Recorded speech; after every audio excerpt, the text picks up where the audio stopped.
ओम नमः शिवाय। जय श्री राम। राधे राधे मित्रों, कैसे आप सभी लोग। आशा करता हूँ हमेशा की तरह आप लोग कुशल मंगल से होंगे, अच्छे से होंगे, स्वस्थ होंगे, दूसरों की सहायता कर रहे होंगे और अपने परिवारजनों मित्रों के साथ खुशी खुशी प्रसन्नचित होकर जीवन व्यतीत कर रहे होंगे। ऐसी दुआएं मनोकामना मैं भगवान से आप लोगों के लिए हमेशा से करता हूँ। मैं अंकित आप सभी लोगों का आपके अपने चैनल में हार्दिक स्वागत करता हूँ व अभिनंदन करता हूँ। दोस्तों, आज आपके सामने फिर से प्रस्तुत हूँ। तो दोस्तों, जैसे कि आप लोगों ने अपने बड़े बुजुर्गों से हमेशा सुना होगा कि आपको ये करना है, ये नहीं करना है, कि शाम के समय आपको दोनों समय लगे हुए आप लोगों को सोना नहीं चाहिए, ठीक है। रात के समय नाखून नहीं काटने चाहिए, इस दिन बाल काटने चाहिए, इस दिन बाल नहीं काटने चाहिए। तो बहुत सारी मान्यताएं हैं जो हमारे सनातन धर्म में प्रचलित है और वास्तव में अगर पूछें किसी से भी तो किसी को भी पता नहीं होता हमारे बड़े बुजुर्गों की कि इसके पीछे का आखिरकार रीजन क्या है, ऐसा क्यों है। ये मतलब प्रथा जो प्रचलित आ रही है कि हमें ये करना चाहिए, नहीं करना चाहिए, इस समय ये चीज करें, इस समय ये चीज ना करें, ठीक है। तो वो आखिर ऐसा क्यों है हमें नहीं पता होता है। तो आज हम उसी विषय में बात करेंगे, ठीक है। एक ऐसी बुक के बारे में बात करेंगे जिसमें यही सारा वृतांत दिया हुआ है दोस्तों, कि हमें क्या करना चाहिए और क्या नहीं करना चाहिए। और उस उन्होंने ये नहीं कि अपने मन से ही सारी चीजें लिख दी है, नहीं, उन्होंने अपने वेद और पुराणों से, उपनिषदों से जो है वो श्लोक लाए हैं। उन श्लोकों का रेफरेंस देके उसको हम लोग को हिंदी में अनुवाद करके बताया हुआ है। जी हाँ दोस्तों, आज हम लोग बात करेंगे एक पुस्तक की जिसका नाम ही है क्या करें क्या ना करें, जिसके लेखक हैं राजेंद्र प्रसाद धवन जी। राजेंद्र प्रसाद धवन जी वही हैं जो कि गीता प्रेस में स्वामी जी के साथ उनके असिस्टेंट के रूप में वो काम करते थे। बाद में वो अलग हो गए, यानी कि स्वामी जी की जो भी पुस्तकें हैं वो इन्होंने ही लिखी हुई हैं, ठीक है। मतलब उन्होंने गाइड किया है कि क्या लिखना है आपको और इन्होंने लिखा हुआ है। जैसे कि वेद व्यास जी के जो लेखक थे, सहायक थे, वो थे गणेश जी, उन्होंने लिखा था। उसी तरीके से ये स्वामी जी के किस असिस्टेंट थे, सहायक थे। बाद में इन्होंने गीता प्रेस से अलग होके अपनी एक पुस्तक लिखी क्या करें क्या ना करें, जिसमें इन्होंने वेदों और पुराणों के श्लोकों का रेफरेंस देके बताया है कि जो पुराने प्रचलित कहावतें हैं वो बिल्कुल सही हैं और उसका पीछे का वैज्ञानिक रीजन क्या है, ठीक है।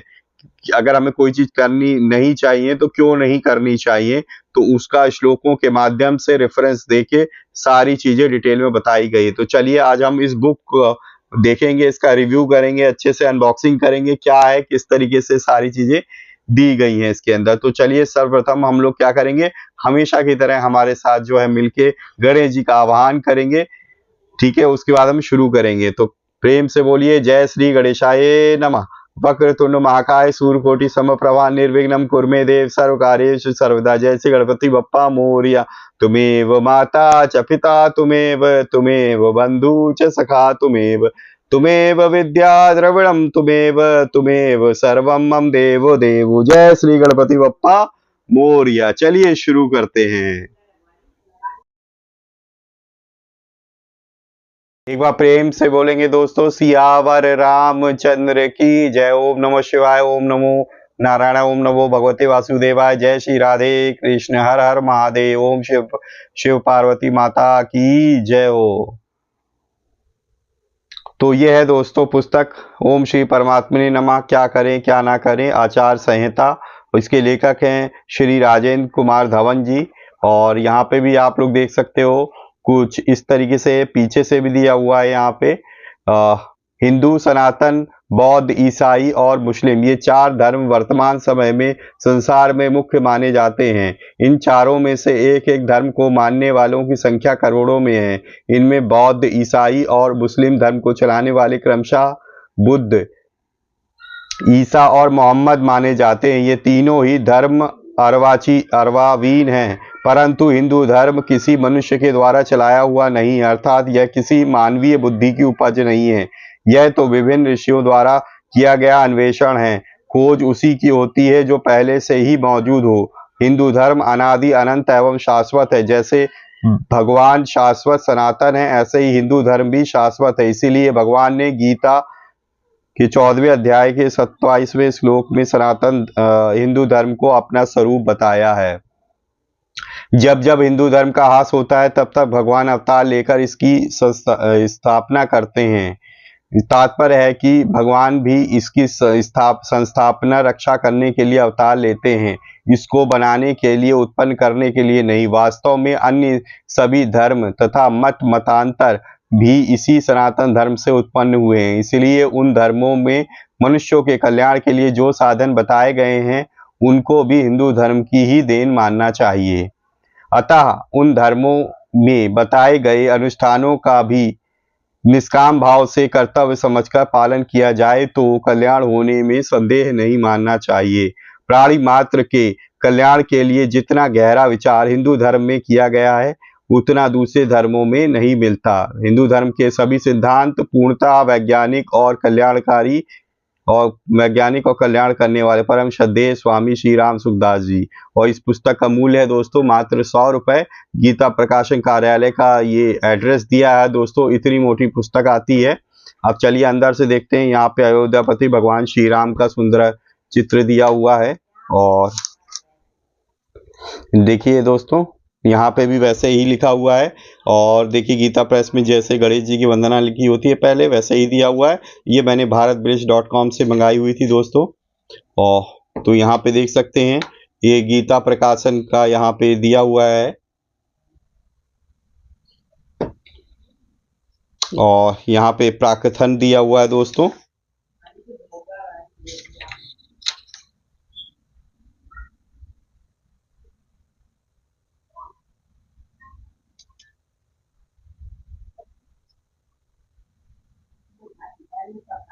तो यहाँ पे देखिए इन्होंने लिखा हुआ है, प्रस्तुत पुस्तक की रचना में हमारे परम श्रद्धेय स्वामी जी श्री राम सुखदास जी महाराज की सब प्रेरणा रही है और उन्हीं की कृपा शक्ति से यह कार्य संपन्न हो सका है। पाठकों से प्रार्थना है कि वे इस पुस्तक का अध्ययन करें और इसी बातों को जीवन में उतारने की चेष्टा करें। तो यहाँ पे देखिए कि वो हमारे पास जैसे बात है, अगर हम यहाँ पे विषय सूची की बात करें दोस्तों तो यहाँ पे देखिए वे सच्चा सदाचार, यहाँ पे टोटल जो है 52 अध्याय हैं, 52 चैप्टर्स है दोस्तों। और सदाचार, प्रशंसा, समयानुसार कर्तव्य, शयन, मलमूत्र का त्याग, शौचाचार, शुद्धि, दंत धावन, तैलाभ्यंग, स्नान, वस्त्र, भोजन, अन्न, जल, दूध, भक्ष्य अभक्ष्य न करने योग्य शारीरिक चेष्टाएं, स्पर्श, शुद्धि अशुद्धि, सूतक, जनना शौच, मरना शौच, शुभाशुभ धूलि, पशुपालन, धन दान, तीर्थ, उपवास, प्रणाम, दूसरे की वस्तु, किनको ना देखें, कहाँ ना बैठे, किनको ना लांगे, किनका अपमान ना करे, किन पर विश्वास ना करे, कहाँ निवास ना करे, लक्ष्मी कहाँ नहीं आती, आत्महत्या का पाप, गर्भपात का पाप, घर से बाहर जाते समय मार्ग गमन, विवाह, स्त्रियों के लिए उपयोगी, गृहस्थों के लिए उपयोगी, सन्यासियों के लिए उपयोगी, गुरु शिष्य के लिए उपयोगी, भूमि के प्रति व्यवहार, जल या नदी के प्रति व्यवहार, अग्नि के प्रति व्यवहार, बड़ों के प्रति व्यवहार, मित्रों के प्रति व्यवहार, देव कार्य, देव पूजा, पितृ कार्य, श्राद्ध, तर्पण, प्रकीर्ण, कलयुग की लीला, आधार ग्रंथ सूची। तो इस तरीके से दोस्तों पहला जो चैप्टर है वो है सदाचार, प्रशंसा। यहाँ पे आप देख सकते हो। तो आप देख रहे हो कि यहाँ पे देखिए हिंदी में व्याख्या दी हुई है, फिर यहाँ पे श्लोक दिया हुआ है। जैसे ये श्लोक जो लिया गया है दोस्तों मनुस्मृति से लिया गया है। तो यहाँ पे बिल्कुल बहुत ही समय अनुसार कर्तव्य अब जैसे लिखा है, मनुष्य को चाहिए कि वह स्नान आदि से शुद्ध होकर पूर्वाह्न में देवता संबंधी कार्य, दान, मध्याह्न में मनुष्य संबंधी कार्य और अपराह्न में पितृ संबंधी कार्य करे।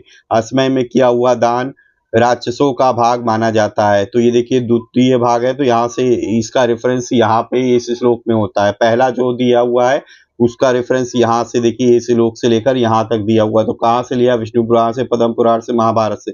मतलब एक कहावत को अलग अलग जगह से इन्होंने बताया गया है कि कहाँ पे इसका रेफरेंस मिलता है। ठीक। अब जैसे चौथे में यहाँ पे दिया हुआ है मल मूत्र का त्याग, दातुन, स्नान, श्रृंगार, बाल संवारना, अंजन लगाना, तर्पण में मुख देखना, देवताओं को ये सब कार्य पूर्वाह्न में करना चाहिए। तो चौथे नंबर पे ये श्लोकों का मनुस्मृति, महाभारत, मार्कंडेय पुराण, ब्रह्म पुराण और स्कंद पुराण से रेफरेंस देखिए बताया गया है। अब जैसे यहाँ पे लिखा हुआ है दोस्तों, यहाँ पे लिखा है वो दोनों संध्याओं तथा मध्याह्न के समय शयन, अध्ययन, स्नान, उबटन लगाना, भोजन और यात्रा नहीं करनी चाहिए। तो पांचवा है, तो पांचवे में ये श्लोक दिया है जो कि पद्म पुराण से लिया गया है। मतलब ये जो इस बात का है कि हमें दोनों संध्याओं या मध्याह्न के समय हमें सोना, अध्ययन करना, स्नान, उपटन लगाना, भोजन, यात्रा नहीं करनी चाहिए। तो वो ये इस श्लोक से लिया गया है पद्म पुराण में और स्वर्गखंड से, और कूर्म पुराण में उत्तरखंड से। तो यहाँ पे इस तरीके से मार्कंडेय पुराण इस तरीके से रेफरेंस दिया हुआ है। फिर छठवां है, हम अगर दोनों संध्याओं के समय सोना, पढ़ना और भोजन करना निषिद्ध है। तो जब दो संध्याएं लगी हुई हों तब हमें सोना भी नहीं चाहिए, पढ़ना भी नहीं चाहिए और भोजन भी नहीं करना चाहिए। तो ये छठवां है। तो ये इस श्लोक में इसका वर्णन मिलता है जो कि मार्कंडेय पुराण से में ये डिफाइंड है दोस्तों, मार्कंडेय स्कंद पुराण में। ठीक। फिर हमारे पास है रात में दही खाना, दिन में तथा दोनों संध्याओं के समय सोना और रज स्वला स्त्री के साथ समागम करना, यह नरक की प्राप्ति के कारण है। तो सातवां है, तो ये ब्रह्म वैवर्त पुराण में इसका दोस्तों विवरण मिलता है। तो बहुत अच्छी अच्छी चीजें हैं दोस्तों। अब जैसे इसमें लिखा हुआ आठवां है, दोपहर में, आधी रात में और दोनों संध्याओं में चौराहों पर नहीं रहना चाहिए। सभी लोग बड़े बुजुर्ग कहते हैं। तो ये देखिए वो ये इसका रेफरेंस इस श्लोक में दिया जो मनुस्मृति में और महाभारत में लिखा हुआ है। तो दोनों का इन्होंने उल्लेख किया हुआ है। नौवां है, अत्यंत सवेरे अधिक सांझ हो जाने पर और ठीक मध्याह्न के समय कहीं बाहर नहीं जाना चाहिए। ठीक है। तो ये नौवां है। तो ये नौवां देखिए महाभारत से लिया गया है। फिर देखिए 10वां, दोपहर के समय दोनों संध्याओं समय और आर्द्रा नक्षत्र में दीर्घायु की कामना रखने वाले तथा अशुद्ध मनुष्यों को शमशान में नहीं जाना चाहिए। तो 10वां है, ये देखिए महाभारत का श्लोक है, यहाँ से ये रेफरेंस लिया गया है दोस्तों। तो बहुत सारी चीजें हैं, है ना। तो रात्रि में देखिए पेड़ों के नीचे नहीं रहना चाहिए। 14वां, तो ये तो वैज्ञानिक रीजन भी है दोस्तों। तो यहाँ पे भी ये दिया गया है क्योंकि वो रात में कार्बन डाइऑक्साइड ज्यादा छोड़ते हैं। ठीक है। तो हम लोग को नहीं करना चाहिए। तो वैज्ञानिक रीजन भी है दोस्तों और यहाँ पे भी है। ठीक है। और यहाँ पे देखिए 15वां है, अमावस्या के दिन जो वृक्ष लता और आदि को काटता है अथवा उनका एक पत्ता भी तोड़ता है, उसे ब्रह्म हत्या का पाप लगता है। तो इसका रेफरेंस देखिए 15 में विष्णु पुराण और महाभारत के श्लोक से दिया गया है। मतलब कि ये सिर्फ कहीं सुनी बात नहीं है या अपने मन गढ़ंत से किसी भी महात्मा ने या संत ने उसको बोल दिया है या किसी भी बंदे ने, भाई वो बोला हुआ, उन्होंने पढ़ा हुआ है, उनको नॉलेज है ग्रंथों से और उसके माध्यम से हमें बोला गया है। तो ये बहुत ही है, आज तक हम लोगों को नहीं पता था इस तरीके की पुस्तक के बारे में। तो ये बुक बहुत बढ़िया है उन लोगों के लिए जो ये सोचते हैं आज के केज में यार ये सब ये तो कहावतें हैं, ये कुछ नहीं है, बस ऐसे ही बोलते चले आ रहे हैं, बोलते पीढ़ियों से बोलते चले आ रहे हैं। ठीक है। किसी को नहीं पता है, बट ये सब जो भी है वो शास्त्र पुराणों में लिखा हुआ है। ठीक है। अब यहाँ पे देखिए शयन के बारे में कि जो हम लोग सोते हैं तो सोने में भी किस तरीके से चीजें हमें करनी चाहिए, क्या नहीं करना चाहिए। जैसे है तीसरे नंबर पे, अधोमुख होकर और नग्न होकर दूसरे की सैया पर, टूटी हुई खाट पर तथा जन शून्य घर में नहीं सोना चाहिए। तो तीसरा है, तो तीसरे में देखिए ये लघु व्यास संहिता से इसका रेफरेंस लिया गया है दोस्तों। देखिए टूटी खाट पर नहीं सोना चाहिए, बांस या पलाश की लकड़ी पर कभी नहीं सोना चाहिए, सिर को नीचा करके लटका कर नहीं सोना चाहिए, झूठे मुंह नहीं सोना चाहिए। तो कई बार हम लोग के जो है ना दादी बाबा और मम्मी पापा ये सब बोलते थे बचपन में कि झूठे मुंह नहीं सोना चाहिए। तो देखिए 8वां श्लोक है जो महाभारत से लिया गया है, और नग्न होकर नहीं सोना चाहिए। ठीक है। 9 ये देखिए इस बात का रेफरेंस तो कई सारे श्लोकों में दिया, महाभारत, मनुस्मृति, गौतम धर्म सूत्र, नारद पुराण, विष्णु पुराण, वामन पुराण, स्कंद पुराण। ठीक है। तो बहुत सारे चीजें हैं। देखिए सूने घर में अकेला नहीं सोना चाहिए, देव मंदिर और शमशान में भी नहीं सोना चाहिए। ठीक है। अंधेरे में नहीं सोना चाहिए, भीगे पैर नहीं सोना चाहिए, सूखे पैर और सोने से लक्ष्मी प्राप्त होती है। निद्रा के समय मुख से तांबूल, शैया से स्त्री ललाट से तिलक और सिर से पुष्प त्याग कर देना चाहिए। रात्रि में पगड़ी बांधकर नहीं सोना चाहिए। दिन में कभी नहीं सोना चाहिए। रात के पहले और पिछले भाग में भी नींद नहीं लेनी चाहिए। रात के प्रथम चतुर्थ प्रहर को छोड़कर दूसरे और तीसरे प्रहर में सोना उत्तम होता है। ठीक है, तो अब दोपहर में नहीं सोना चाहिए दोस्तों। रात के प्रथम और चतुर्थ पहर को छोड़कर और बाकी तीसरे पहर में आपको सोना चाहिए। दिन में और दोनों संध्याओं के समय जो नींद लेता है वह रोगी और दरिद्र होता है। जिसके सोते सोते सूर्योदय और सूर्यास्त हो जाए वह महान पाप का भागी होता है और बिना प्रायश्चित कच्छ व्रत के शुद्ध नहीं होता। ये देखिए, दिन में सूर्योदय के बाद सोना आयु को क्षीण करने वाला, प्रातःकाल और रात्रि के आरंभ में भी नहीं सोना चाहिए। स्वस्थ मनुष्य को आयु की रक्षा के लिए ब्रह्म मुहूर्त में उठना चाहिए। किसी सोए हुए मनुष्य को एकाएक नहीं जगाना चाहिए। विद्यार्थी, नौकर, पथिक, भूख से पीड़ित, भयभीत, भंडारी और द्वारपाल ये सोए हुए को इन्हें जगा देना चाहिए। देखिए, मलमूत्र के त्याग के बारे में दिया हुआ है दोस्तों, तो बहुत है। देखिए, दंत धावन के बारे में दिया गया है यहाँ पे, और ये देखिए तैलाभ्यंग, और यहाँ पे देखिए स्नान है। स्नान किए बिना जो पुण्य कार्य किया जाता है वह निष्फल हो जाता, उसे राक्षस ग्रहण कर लेते हैं दोस्तों। फिर है दुःस्वप्न देखने, हजामत बनवाने, वमन होने, स्त्री संग करने और शमशान भूमि में जाने पर वस्त्र सहित स्नान करना चाहिए। तेल लगाने के बाद शमशान से लौटने पर, स्त्री संग करने पर और क्षौर क्रम हजामत बनने के बाद मनुष्य स्नान नहीं करता, तब तक वह चांडाल बना रहता है। यदि नदी हो तो जिस ओर से उसकी धारा आती हो उसी ओर मुंह करके तथा दूसरे जलाशय में सूर्य की ओर मुंह करके स्नान करना चाहिए। कुएं से निकाले हुए जल की अपेक्षा झरने का जल पवित्र होता है। उससे पवित्र सरोवर का जल उससे भी पवित्र नदी का जल बताया गया है। तीर्थ का जल सबसे पवित्र होता है, उसमें गंगा का जल तो सबसे पवित्र माना गया है। तो इस तरीके से दोस्तों बहुत अच्छी आप देखिए, वस्त्र के बारे में भी क्या करें क्या ना करें। एक वस्त्र धारण करके ना तो भोजन करे, न यज्ञ करे, न दान करे, न अग्नि में आहुति दे, न स्वाध्याय करे, न पितृगण और न देवोपासन ही करे।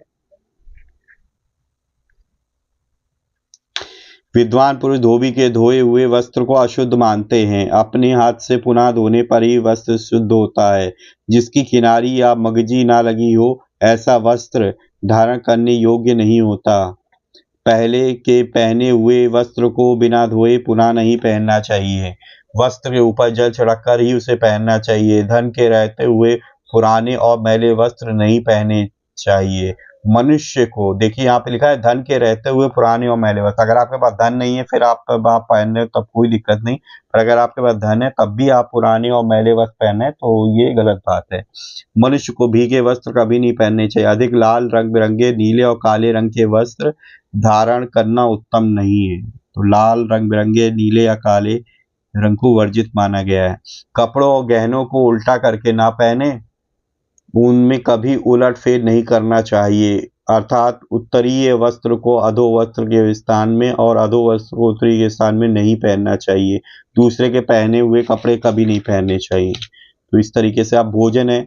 अब दोनों हाथ, दोनों पैर और मुख, इन 5 अंगों को धोकर भोजन करना चाहिए। ऐसा करने वाला मनुष्य दीर्घजीवी होता है। तो देखिए, इसका वर्णन जो एक है ये पद्म पुराण और ये सुश्रुत संहिता और महाभारत के शांति पर्व में स्कंद पुराण में दिया गया है इसका दोस्तों रेफरेंस। यहाँ पे गीले पैरों वाला होकर भोजन करे व गीले पैर सोए नहीं।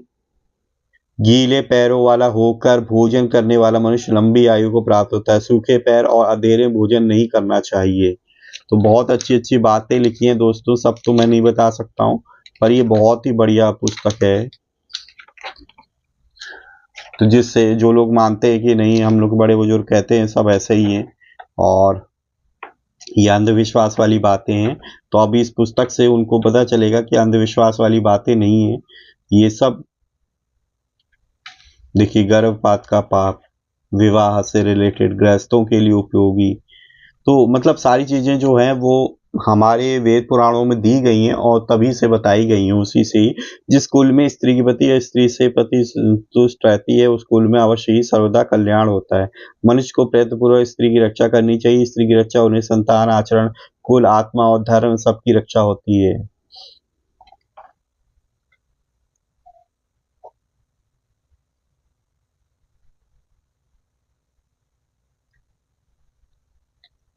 जो सन्यासियों के लिए उपयोगी बातें, बड़ों के प्रति व्यवहार देखिए, अपने से श्रेष्ठ और अपने से निम्न व्यक्तियों की शैया और आसन पर नहीं बैठना चाहिए। गुरु, राजा या किसी श्रेष्ठ व्यक्ति के सम्मुख बिना अनुमति के नहीं बैठना। जो मनुष्य इस सम्मुख ऊंचे स्थान पर बैठता है, वह निश्चय ही इस लोक और परलोक में कष्ट भोगता है। गुरु अथवा श्रेष्ठ पुरुषों के किसी वचन का अपने वचन से खंडन नहीं करना चाहिए। गुरु वचनों तथा राजा के सामने ऊंचे स्थान पर ना बैठे। तो बहुत सारी चीजें हैं यार दोस्तों। देव कार्य, पूजा, देखिए पितृ कार्य जो है, श्राद्ध तर्पण से रिलेटेड भी चीजें दी गई हैं दोस्तों। प्रकीर्ण,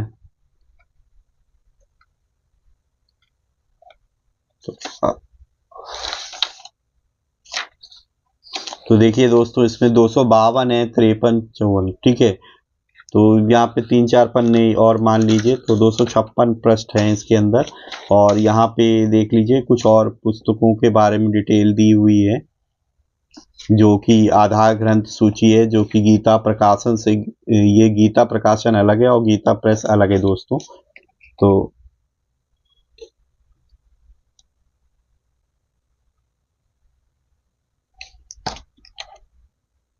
देखिए यहाँ पे पुस्तक गीता प्रकाशन के अमूल्य साहित्य हैं, जो श्री राम सुखदास जी के हैं। संजीवनी सुधा, सहज गीता ये नाथ, मैं आपको भूलूं नहीं, सीमा के भीतर असीम प्रकाश। यहाँ पे देखिए असीम प्रकाश, बिंदु में सिंधु, भवन भास्कर, ये स्वामी राम सुखदास जी महाराज द्वारा बताई गई वास्तु संबंधी विविध बातें बताई गई। और देखिए साधक संजीवनी, जो कि बहुत ही भागवत, श्रीमद् भगवत गीता की अभूतपूर्व टीका है दोस्तों, भगवत गीता की। यहाँ पे ये देखिए दुनिया की सबसे बोलने वाली पुस्तक है। तो यहाँ पे मैं जो अपने सनातन धर्म का दोस्तों प्रचार कर रहा हूँ, यहाँ पे किसी तरीके के मुझे कोई भी पैसे नहीं मिले हैं कि मैं किसी प्रकाशन का प्रचार करूं। ठीक है, मेरा उद्देश्य जो है, मूल उद्देश्य सनातन धर्म का प्रचार करना, सही बातें आप लोगों को पता चले, ठीक है, ताकि आप लोग अमल कर सकें। अमल करना है ना करना, ये टोटली आपके ऊपर डिपेंड करता है। तो एक बार प्रेम से बोलिए दोस्तों, सियावर रामचंद्र की जय। ये थी दोस्तों हमारे पास आज की पुस्तक, क्या करें क्या ना करें। तो कैसा लगा आज का रिव्यू आप लोगों को, तो आप लोगों को जरूर बताइएगा, अपनी राय कमेंट बॉक्स में जरूर लिखिएगा कि आप लोगों को ये बुक पुस्तक कैसी लगी है दोस्तों। तो प्लीज़ जो है वीडियो को लाइक करना ना भूलें और ज़्यादा से ज़्यादा अपने परिजनों मित्रों के साथ भी शेयर करें, ताकि वो भी इस तरीके की वीडियो से कुछ इन्फॉर्मेशन प्राप्त कर सके। पहली बार चैनल पे आए, उस तरह कंटेंट देखना आप लोगों को पसंद है, मैं पुराणों और महाभारत और ग्रंथों से भी कई सारी पौराणिक कहानियां लाकर आप लोगों को सुनाता रहता हूँ, सारे डायरेक्ट ग्रंथों के माध्यम से। अगर वो आपको देखना पसंद है, सुनना पसंद है, तो आप चैनल को तुरंत सब्सक्राइब कर लीजिए और बेल आइकन को प्रेस कर लीजिए, ताकि लेटेस्ट से लेटेस्ट वीडियो की इन्फॉर्मेशन आप तक तुरंत ही पहुंच सके। ठीक है दोस्तों, तो इसी तरीके से भगवान की भक्ति करते रहिए, अपने परिवारजनों मित्रों के साथ खुशी खुशी प्रसन्नचित होकर व्यतीत करिए, और हाँ, हमेशा की तरह किसी न किसी एक पर्सन की हेल्प करने की जरूर कोशिश कीजिए दोस्तों। वीडियो को देखने के लिए बहुत बहुत धन्यवाद। मिलेंगे इसी तरीके से और वीडियो में, तब तक के लिए राधे राधे मित्रों, जय श्री राम।